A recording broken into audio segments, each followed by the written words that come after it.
Why do you consider stand-up comedy to be the best thing in the world?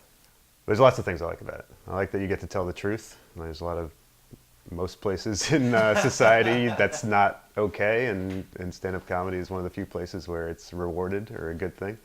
I sort of gravitated toward it in the first place just because I kind of sensed that there was, I know if our culture has a version of shamans or truth tellers or something like that, I think it's probably more likely to be found in comedy than almost anywhere else. It's raw. It's you in the moment with no tools. You know, there's no, like, if you're in a band, you have like amplifiers and other guys and lots of noise, and when you're done, everyone applauds even if they didn't like the song. Whereas in comedy, everyone knows exactly how well it's going immediately in the moment, and it's all on you. There's no one else to hide behind it, and it's just you speaking with your words and ideas. So of that directness, and I like that there's like this way of keeping score almost in a way that it's not.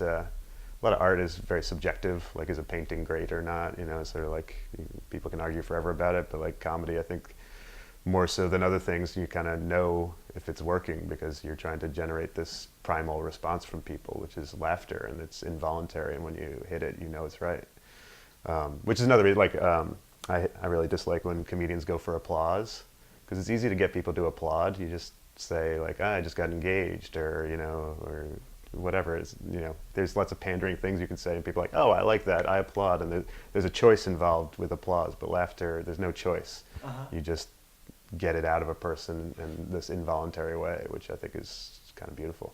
The feeling that you get on stage when you make a room full of people laugh, it's this great feeling. It's also really human, as opposed to like spending time in front of a computer or writing something where you have this layer removed of like you wrote something, then someone else reads it somewhere else, and someone like stand-up comedy is in the room in that moment at that time. There's a group of people connecting on this wavelength that's kind of magical.